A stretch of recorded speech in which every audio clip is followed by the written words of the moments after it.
ভক্তি যার আছে সেই চণ্ডালও শ্রেষ্ঠ। হরিভক্তি যার আছে, ভগবানের যার ভক্তি আছে, সে চণ্ডাল হলেও জ্যোতিষ শ্রেষ্ঠ, সন্ন্যাসী শ্রেষ্ঠ। মূলত তো হরিভক্তি। সপচপি মহিপাল বিষ্ণু ভক্ত দ্বিজধিকা, বিষ্ণু ভক্ত বিহীনী না যো জ্যোতিষ্য সচাপিকা।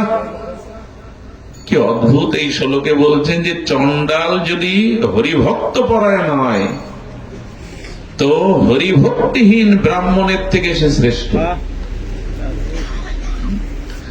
হরিভক্তিহীন যদি সহজ হয় তবে তিনি নীচ, যে ভজে সেই শ্রেষ্ঠ। সুধীজন, এই জন্য ভজনটা প্রয়োজন, ভগবত ভজন প্রয়োজন। না হলে আপনি কোন কুলে জন্মেছেন, কত অর্থ আছে আপনার, এই দিয়ে আপনার শ্রেষ্ঠত্ব বিবেচনা হবে না। আর ভজন না করলে যেটা হবে সেটা কর্মফলের থেকেও আপনি মুক্তি পাবেন না, কর্ম শেষ হয় না।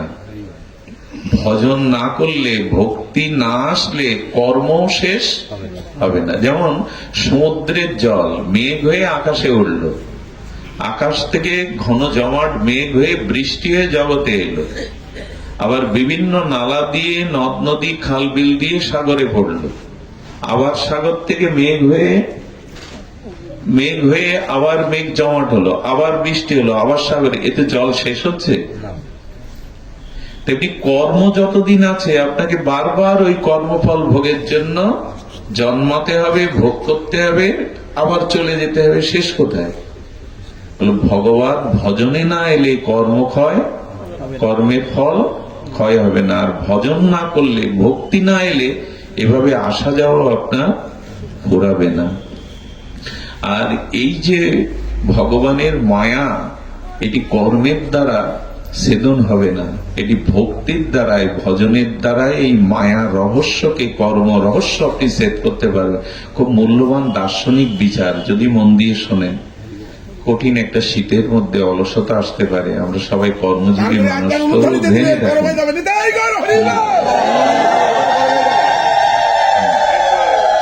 সুধীজন, এই জন্য একটু ধ্যান দিয়ে শুনুন। দেখুন, অনন্ত বিশ্ব ব্রহ্মাণ্ডের ব্রহ্মা হতে পিপীলিকা কীট পর্যন্ত সবাই ভগবানের বশীভূত, ভগবানের মায়াতে বশীভূত। তো অনন্ত ব্রহ্মাণ্ডের সমস্ত প্রাণী ভগবানের মায়াতে বশীভূত।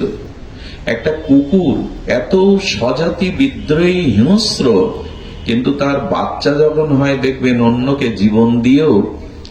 আমি দেখেছিলাম একটা কুকুরের বাচ্চা মরে গেছে, সারা রাত তার মা ওই মরা বাচ্চা গা ছেটেছে এবং ওখানে আগলে ধরে বসে আছে।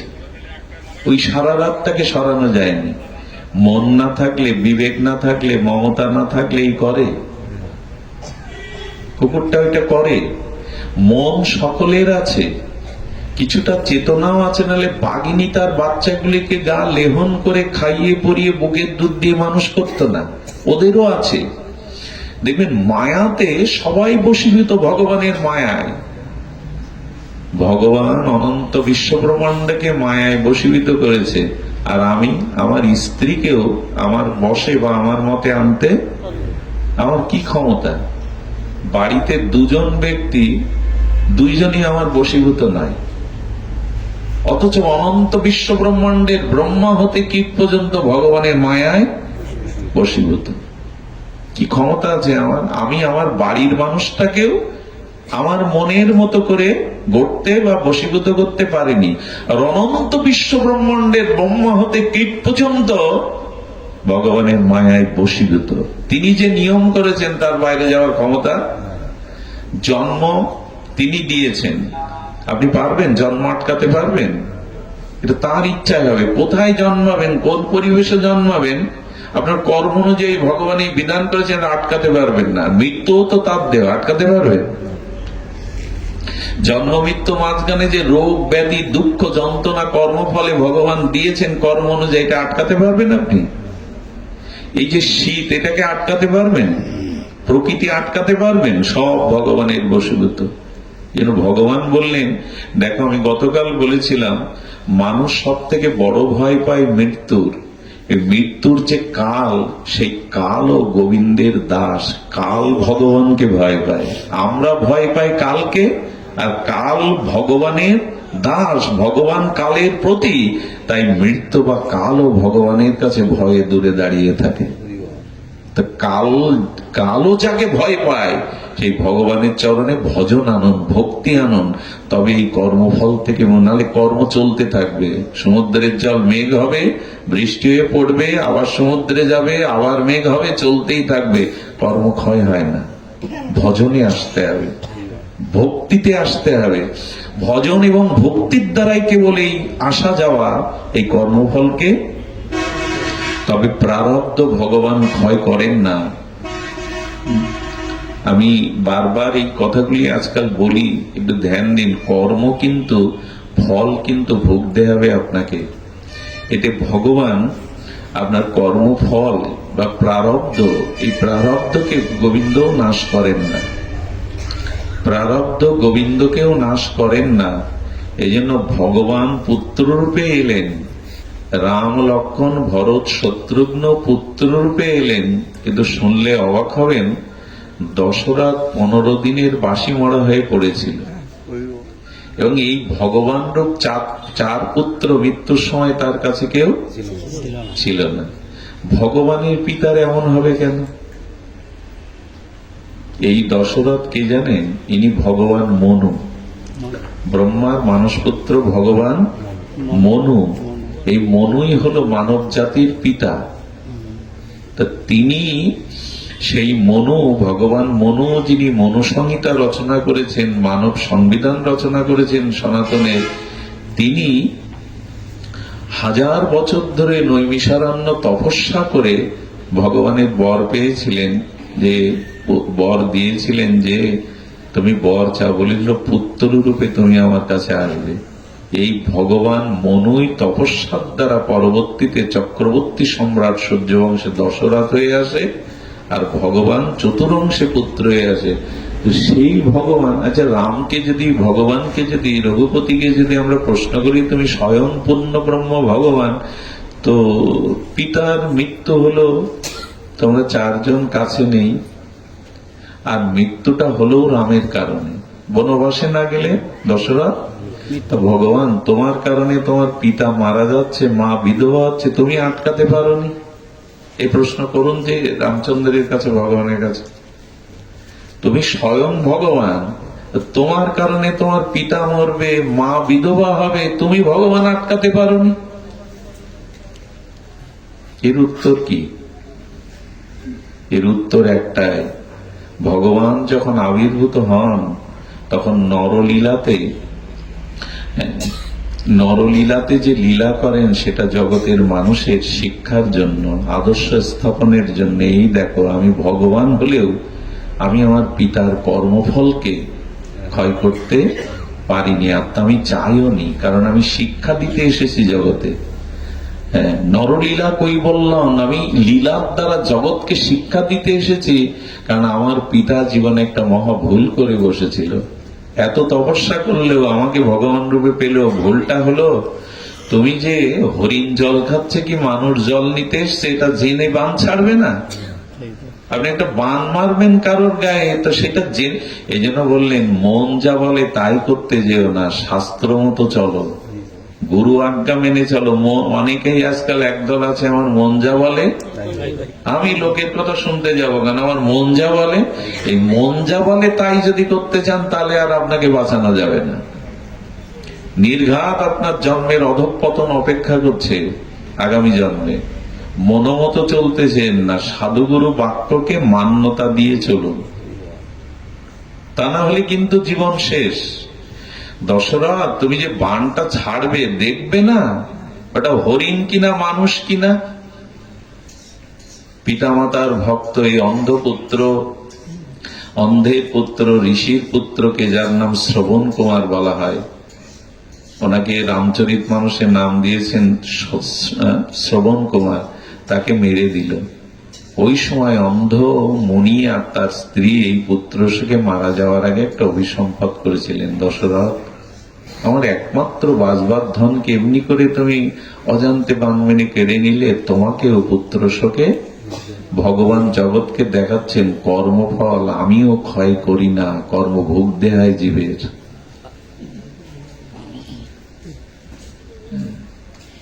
দেখালেন তিনি। আমরা আর কি শিখলাম জানি না, এই জন্য কর্মটা একটু হিসাব করে করতে হবে। কর্মফল কিন্তু কাউকে ছেড়ে দেবে না,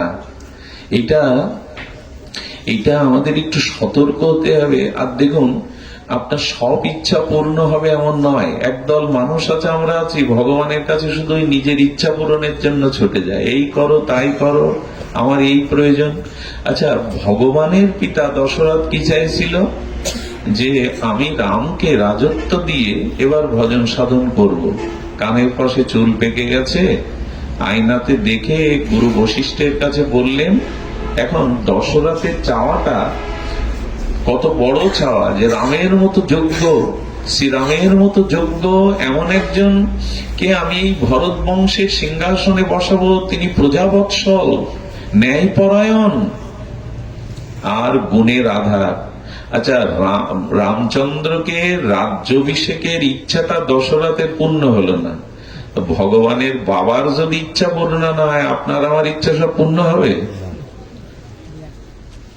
এত আশা করা ভালো না। এই করো তাই করো, এই করতে গিয়েই জীবন গেল। এত দেখুন, যেটা পাওয়ার আপনি সেটা পাবেন। প্রারব্ধে যদি সুখ থাকে আর আপনি যদি 100টা দরজা খিল লাগিয়েও রাখেন, ওই দরজা ভেদ করে সুখ আপনার কাছে যাবে।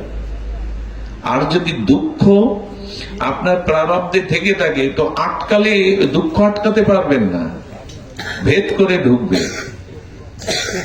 আর সব থেকে বড় কথা, আমার পরিস্থিতির জন্য কেউ দায়ী না। আমরা যে অন্যের দিকে আঙুল তুলি, আমার পরিস্থিতির জন্য আমার কর্মফলই দায়ী। এই জন্য কর্মটা সুন্দর করতে গেলে বিবেক দরকার, বিচার দরকার, সেটাও ভজন ছাড়া পাবেন না। সব দীক্ষা নিয়ে সাধু সঙ্গে ভগবত ভজন না করলে, হরি কথামৃতাদি শ্রবণ না করলে আপনি বিচার পাবেন না, বিবেক পাবেন না। এই জন্য কর্মও সুন্দর করতে পারবেন না, কর্মও সুন্দর করা যাবে না। এই জন্য আমরা গতকাল বলছিলাম, এই প্রসঙ্গটা বড় মার্মিক প্রসঙ্গ, যে দেখুন, আপনি কাঁটার বীজ যদি কোনো খেতে বপন করেন, কাঁটার বীজ, তো যদি পরে মনে হয় আপনার না কাঁটা প্রয়োজন, না আমার ফুল প্রয়োজন, আমার ফুল প্রয়োজন, এই ভেবে যদি ওই কাঁটার বীজ লাগানো খেতে গঙ্গা জল ঢালেন, 7 দিন ভাগবত পাঠের আসর ফেলান, 2 দিন নামযজ্ঞ অষ্টকালীন কীর্তন দেন, ওখানে যদি সপ্তাহব্যাপী বৈষ্ণব সেবা দেন, কাঁটার বীজ ফুল হবে তো? এইসব করলেন যে 7 দিন ধরে, কাঁটার বীজ ফুল হবে বাবা? হবে না। ভগবান ভজন করেছেন, বৈষ্ণব সেবা দিয়েছেন, তার ফল আলাদা পাবেন আপনি এই সব কাজের, কিন্তু কাঁটার বীজ ফুল হবে না। গঙ্গা জল ঢাললেও, ওখানে ভাগবত পাঠ দিলেও হবে না। এই ভাগবত পাঠের ফল আপনি পাবেন সৎকর্ম করলে, কিন্তু পূর্বে যে ফাইল খুলে এসেছেন, সেই ফাইলটা এখন ফলবতী হচ্ছে। এই জন্য আপনাদের কাছে অনুরোধ করব যে দেখুন, আমরা যেরূপ ভগবান কাউকে কাঁটা দিচ্ছেন, কাউকে ফুল দিচ্ছেন। এই কাঁটা মানে কষ্ট, দুঃখ, জরা ব্যাধি, আর কাউকে সুখে রেখেছেন। ভগবানকে যদি বলি তুমি নিরপেক্ষ তত্ত্ব, তুমি দয়াময় করুণাময়, তুমি কাউকে কাঁটা দিচ্ছ, কাউকে ফুল দিচ্ছ কেন? ভগবান বলছেন আমি কাউকে কাঁটাও দেই না, ফুলও দেই না, দুঃখও দেই না, সুখও দেই না, ওর যা পাওয়া সেটা বন্টন করে দেই। কি বললেন? ওর যেটা পাও না সেটা আমি বন্টন করে দিচ্ছি, আমি কাঁটা বা ফুল দিচ্ছি না। পিয়ন যদি কোনো দুঃসংবাদের চিঠি আপনার কাছে পৌঁছে দেয়, এটা পিয়নের দোষ? পিয়নের দোষ কি না, তার বন্টন করার দায়িত্ব।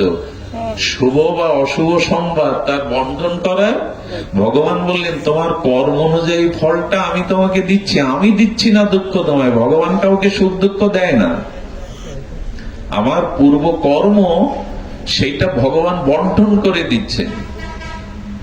আচ্ছা, এই যে লাইট জ্বলছে, এখানে বাল্ব জ্বলছে, এখানে বসে যদি আপনি জাল দলিল লেখেন, আর যদি এই বাবাজি মহারাজ এখানে বসে রামচরিত মানস পাঠ করে, তো ওই জাল দলিল আর রামচরিত মানস, একজন ভজন করছেন, একজন অপরের সর্বনাশ করছেন, এতে আলো দায়ী হবে? আলো দায়ী হবে? একটু কথা বলুন, হবে কি? আমরা সহজ করে করি আলোচনা, যদি বুঝতে পারে আলো দায়ী হবে না, উনি সাক্ষী স্বরূপ। কারণ ভগবান আমার হৃদয়ে আছেন আত্মারূপে, উনি দেখছেন আপনি কি কি করছেন, আর ওই ক্যামেরা ফাঁকি দিতে পারবেন না। বাইরের ক্যামেরায় আপনার এই পোশাক আশাক রূপ উঠবে, হাড় রক্ত মাংস তুলতে গেলে, কিডনি তুলতে গেলে এক্সরে ক্যামেরার উপর আর একটা ক্যামেরা আছে, ওইটা ভগবানের কাছে আছে। আপনি মনে মনে যা ভাবছেন করছেন, এক্সরে ক্যামেরার মতো ভগবানের কাছে সব ক্যামেরা আছে। ভগবানের কানে একটা দুল আছে, ভগবানের কর্ণের দুল আছে, ওইটা দোলে দোলে আর বলে কি, প্রভু জগতের সব সংবাদ কে কি করছে আমি আপনার কানে দিচ্ছি। এই জন্য ভগবানের কানে সব যায়, আপনি কি ভাবছেন কি করছেন। এই জন্য দয়া করে আমাদের কর্মটার মধ্যে সব থেকে একদম সহজ যদি একটা জিনিস আপনি কাল থেকে শুরু করতে পারেন, তবে কর্মের বন্ধন আর আপনি জড়াবেন না। সেই সহজ জিনিসটা হলো, আমার দ্বারা কোনো প্রাণী যেন ক্ষতিগ্রস্ত না হয়, আমার দ্বারা কারো যেন ক্ষতি না হয়। এই একটা জিনিস কাল সকাল থেকে একটু বিবেচনা করে চলুন বিবেক দিয়ে। কারণ কাউকে যদি কাঁদান, আপনাকে ওর কোটি গুণ কাঁদতে হবে। কাউকে যদি কষ্ট দেন, তো ওর কোটি গুণ কষ্ট জমা হয়ে আপনার কাছে ফিরে আসবে। ওই একটাই কেবল জিনিস, যে কাউকে কারো ক্ষতির কারণ যেন আপনি না হন। শাস্ত্র বহু উপদেশ লাগে না, একটা উপদেশও যদি এখান থেকে আমরা নিয়ে যাই আর ওটা চরিত্রায়ন করি, তাহলে আমাদের জীবনের পরিবর্তন আসে। তো আমরা যে কথা বলছিলাম, ভগবান সুখ দুঃখ কাউকে দেন না, উনি বন্টন করেন। তোমারই জিনিস তোমাকে দিচ্ছে। এখন ভগবানের স্মরণ নিলে তখন আমাদের ভিতরে জ্ঞান বিবেক জেগে ওঠে। তখন কি হয় জানেন, তখন যেটা হয়, খুব মার্মিক কথা, ভক্তি যদি একবার এসে যায়, ভজনে যদি আপনার অনুরাগ এসে যায়, তখন ওই কর্মফল অনুযায়ী সুখ দুঃখ যে পরিস্থিতি আসুক, তার মধ্যে আপনার আনন্দ, আপনার মনের সন্তোষ নষ্ট হবে না। কথাটা বোঝা গেল না? বোঝানো গেল না? ভক্ত ভজন করলে কি হবে, সুখ দুঃখ আসবে না তা না, সবই আসবে কর্মফল অনুযায়ী। কিন্তু অভক্ত বা ভক্তের পার্থক্য হলো এই, যে ভক্ত সবকিছুকে ভগবানের তখন কৃপা মনে করতে শিখবে, তখন ধৈর্য থাকবে তার মধ্যে মনে হবে এটাও ভগবানের আমার উপরে কৃপা। তখন আপনার মনের শান্তি নষ্ট হবে না, ধৈর্যচ্যুত হবেন না আপনি। কি করে দৃষ্টান্ত দেই চলুন। কর্ণাটকে, এই দক্ষিণ ভারতে আমাদের ভক্তির জন্ম উৎস, ওখানে একবার তিনজন মহাপুরুষ গেছেন, তুকারাম, একনাম আর একজন নরসি মেহতা, তিনজন ভগবৎ সিদ্ধ মহাপুরুষ। একজন গিয়ে ভেঙ্কটেশ ভগবানকে বলছে, কত দয়া তোমার, কত করুণা তোমার প্রভু, আমার প্রতি তোমার দয়ার সীমা নেই। এমন স্ত্রী রত্ন দিয়েছ যে আমার সহধর্মিনী, আমার ধর্ম কর্মে ভজনে সহায়তা করে, মহা সতীসাধ্যী রমণী দিয়েছ, আমি তাকে নিয়ে তোমার ভজন করতে পারছি, এটা আমার প্রতি তোমার কত কৃপা, এমন একজন গুণবতী সতীশাস্ত্রী স্ত্রী দেওয়ার জন্য। এক নাম এই প্রশংসা করে গেলে, পরে কে ঢুকছে জানেন? তুকারাম। এই তুকারাম প্রসিদ্ধ সিদ্ধ নামনিষ্ঠ মহাপুরুষ। তুকারামের স্ত্রী আবার তুকারামের লাঠি দিয়ে পেটায়, উঠতে বসতে এমন গালি দেয় যে বাড়ি টিকতে পারে না তুকারাম। সাধুদের বসে রাম কথা বললে একটু জল উপর থেকে ফেলে দেয়। সবাই বলে, বাবা এমন স্ত্রী পেয়েছ, আপনি এত নামনিষ্ঠ মহাপুরুষ। উনি হেসে উড়িয়ে দেন। উনি এসছেন মন্দিরে, উনি কি বলছেন জানেন ভগবানকে, প্রভু তোমার দয়ার শেষ নেই। উঠতে বসতে স্ত্রী পেটায় তাকে, গালাগালি দেয়, রাত দিন অতিষ্ঠ করে তুলেছে। গিয়ে ভগবানকে কি বলছে, তোমার দয়ার শেষ নেই প্রভু। ওই স্ত্রী যদি এমন না হয়ে আমার মনের মতো হতো, যদি মনোজ্ঞা হতো, সহধর্মিনী হতো, তাহলে ওর প্রতি আমার টান, ভালোবাসা, আসক্তি চলে যেত। ওকে আমার ঘরে দিয়েছো কেন? ওর প্রতি যে আসক্তিটা যেত যেন তোমার চরণে যায়, যেন তোমার নামের চরণে যায়। কি তোমার দয়া! এরপরে আরেকজন ঢুকছে মন্দিরে, নার্সিজি। নার্সিজির গত এক সপ্তাহে বউ মারা গেছে, যুবতী বউ মারা গেছে। আর ভগবানকে বলছে, তোমার দয়ার শেষ আছে প্রভু, কত করুণা তোমার। কারণ এখন সে ঘরে নাই, আর আমাকে এই কথা সেই কথা শোনাবে না। এখন দিব্যি আমি একান্তে তোমার ভজন করতে পারবো, আর আমার বলবার মতো, জ্বালাতন করবার মতো। এই যে 3টে দশা, 3 জন ভগবানকে ধন্যবাদ জানাতে গেছে। এটা কখন হয় জানেন? যখন আপনি ভজন করবেন। কর্মফলে দুঃখ আসলেও তখন একটা সহনশীলতা, একটা কৃপা মনে হবে, এটা হয়ে যাক, আমার কোন জন্মের কর্ম শোধ হয়ে যাক, আমি মুক্ত হয়ে যাই। ডাক্তারকে টাকা দিয়ে আঙুল কেটে আসেন কেন? আরো ধন্যবাদ দিয়ে আসেন, কারণ গ্যাংগ্রিন হয়েছে, এই আঙুলটা কাটলে শরীরটা বেঁচে যাবে। তাই ডাক্তারকে ফি দিয়ে, প্রশংসা করে, ধন্যবাদ দিয়ে, যে আপনার আঙুল কাটলো তাকে ধন্যবাদ দিচ্ছেন কেন? দিচ্ছেন এই কারণে, ওই গ্যাংগ্রিনের আঙুলটা না কাটলে পুরো শরীরটা জর্জরিত। ভক্ত মনে করেন আমার কর্মফলে যে দুঃখ অপমানটা আসছে শোধ হয়ে যাক, শোধ হয়ে যাক।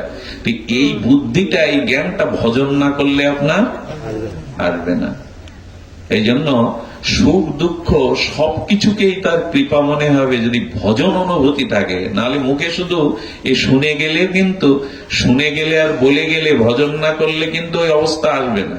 কি অবস্থা আসবে জানেন? টিয়া পাখি কিনুন, কিনে 6 মাস তাকে রাধা কৃষ্ণ বুলি শেখান, রাধা কৃষ্ণ রাধা কৃষ্ণ। লোক আসলে বলে, আর আমরা মনে করি পাখি হয়ে রাধা কৃষ্ণ বলছে এত স্পষ্ট। ওকে খাসা থেকে বের করে বিড়ালের সামনে দিন, তো বিড়াল যখন ওকে শিকার করতে যাবে, রাধা কৃষ্ণ বলবে তো? কি বলবে? তখন আর রাধা কৃষ্ণ বেরোবে না। তা যারা ভগবানের ভজন করে না, শুধু বলে গেল আর শুনে গেল, আচরণ করলো না, তারা ওই দুঃখ যন্ত্রণা পরিস্থিতি আসলে বিড়ালের সামনে টিয়া পাখির মতো রাধা কৃষ্ণ আসবে না, তখন ট্যাটা বেরিয়ে যাবে। আচরণ করুন, ভজন করুন, তখন ওই বুদ্ধিটা, দদামি বুদ্ধি যোগাম, ভগবান তখন বুদ্ধি দেবে। আর তখন মনে হবে এই দুঃখটাও আমার পাওনা, এটার দ্বারা ভগবান আমাকে শুদ্ধ করতে চাইছেন। দুঃখ ভক্ত হলেও আসবে, অভক্তেরও আসবে, ভক্তেরও আসবে। পার্থক্য কি? কর্মকাররা যতটা গরম জিনিস ধরতে পারে, আপনি পারবেন? কারণ কি? যারা ওই যে ছুরি দা বটি বানায় কর্মকার, ওরা গরম ধরতে ধরতে ওদের হাতটা এমন হয়েছে যে কোনো গরম ওরা ধরতে পারে, আপনি গেলেই ফসকা পড়বে। ভজন করতে করতে ভগবানের কৃপা আসে, আপনার বিবেক চেতনা জাগে, যেটা আমার কর্মফল, এটা হয়ে যাক। রামচন্দ্র বনে যাচ্ছে, বললেন আমার 4টে মঙ্গল হচ্ছে। হাসতে হাসতে বলছেন, যার রাজ্যাভিষেক হবে সে বনে যাচ্ছে আর বলছে আমার 4টে মঙ্গল হচ্ছে। কি মঙ্গল? বলে শোনো তাহলে কি মঙ্গল হচ্ছে। আমি 4টে ধর্ম পালন করতে পারছি, এক আমার পিতার সত্য পালন করতে পারছি, এটা পুত্রের কর্তব্য। দ্বিতীয়, আমার মা কৈকেয়ীর ইচ্ছা আমি মায়ের ইচ্ছা পূর্ণ করাই তো সন্তানের শ্রেষ্ঠ ধর্ম। তৃতীয়ত এই রাজপ্রাসাদে থাকলে ভোগ সুখে আমার জীবন কাটতো, বনবাসে ত্যাগ বৈরাগ্য, আমি রাজা হব ভবিষ্যতে, তো জীবের দুঃখীর পাশে গিয়ে ত্যাগ বৈরাগ্য কষ্ট যদি অনুভব না করি, তাহলে আমি ঠিক রাজা হতে পারবো না, ওদের সেবা করতে পারবো না। আর চতুর্থ মঙ্গল হলো যে আমি এই রাজপ্রাসাদে থাকলে সাধুগুরুর সঙ্গ হতো না, বনে গিয়ে ঋষিমুনিদের সঙ্গ, হরিকথা সঙ্গ হবে। ভাবুন তো, যে রাজা হবে সে বনে যাচ্ছে, এই ভাবতে ভাবতে যাচ্ছে। আপনি আমি হলে কি করতাম? বলছে রামচন্দ্র, তুমি যে রাজপ্রাসাদ ছেড়ে চলে যাচ্ছ, কষ্ট হচ্ছে না? বলে ওটা তো প্রাসাদ না। বলে কি? ওটা তো ধর্মশালা। যখন আমরা তীর্থে যাই, একটা ধর্মশালায় উঠি না, ওখানে 1 মাস 15 দিন থাকি। তো ধর্মশালা থেকে চলে আসার জন্য, ওই ছাড়ার জন্য কাঁদেন কি ওখানে? আরে ছেলে চলে যাচ্ছে, এটা আমার বাড়ি, কাঁদেন? জানেন এটা ধর্মশালা, আমার মতো হাজার হাজার লোক ঢোকে আর বেরিয়ে যায়। রাম বলছেন কি, আমার পূর্বপুরুষরা এই প্রাসাদে ছিল, হরিশ্চন্দ্র, রঘু, দিলীপ, এখন আমি আছি, আমার পরে তোরা তো ঘর না ধর্মশালা, তো ধর্মশালা ছেড়ে যেতে কষ্ট হয়। দেখুন ভগবানের এই ভাবনা, ভজন করলে ভগবত কৃপা এই ভাবনাগুলো আসে। রাজা হওয়ার বেলায় বনবাসী হচ্ছে, তাও বলছে 4টে মঙ্গল হচ্ছে আমার, এই আনন্দেই চলেছে রাম। শীত উপেক্ষা করে এই যে হরি কথা শুনছেন, এর একটা মর্ম আছে। এই অনুভূতি গুলো জেগে গেলে দুঃখ আর আপনাকে দুঃখ দিতে পারবে না। তখন মনে হবে এটাও তোমার কৃপা, এটাও তোমার দয়া দান। এই জন্য জগতে ভজনে আসুন।